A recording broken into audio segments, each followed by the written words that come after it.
Do you want to know how to get your prospects off the fence and into making decisions? Tune into this week's Agent Hacks right now.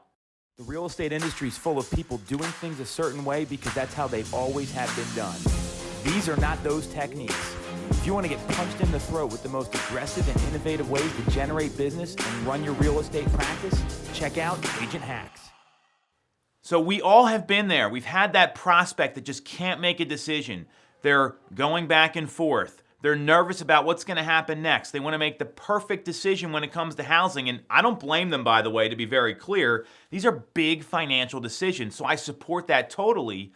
And we also know that indecision can cause pain for our clients that we work with. They might miss out on the right opportunity. They might sit on an offer too long and lose out to something else. They may not be getting back to people fast enough. Time can be the enemy in these transactions. So what I wanted to break down for you today are 3 questions that you should be asking everybody when they're having a tough time coming to a decision.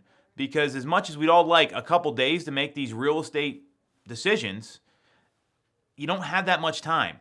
There's a limited amount of time for you to decide if you're going to pull the trigger and move ahead with something or if you're going to pass on it. So it's a great way to break down exactly what's going to be most important to your client so they can make the right decision for them. So the example, one of these days I'm going to get Nick to role play with me behind the camera here. But the example is, let's say, hey, I want to wait because I'm worried something else better is going to come onto the market. We've heard this one before, right? So here's the 3 questions.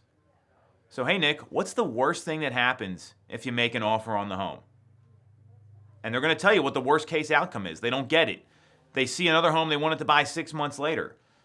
All these sort of fears come out that our clients have, right? So you ask them, what's the worst thing that's going to happen if you make that decision?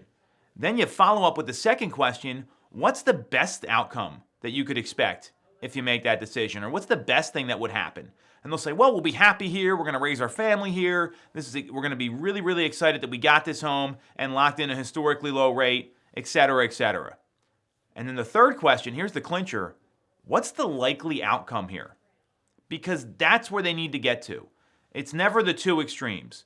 Obviously, we always want the best for our clients, and we never want the worst. It's important for them to tell themselves, here's the best case, here's the worst case, here's the likely, and that's going to help them lock in the decision they want to go with. It's a simple series of questions to ask, and part of our job as agents is asking the right questions.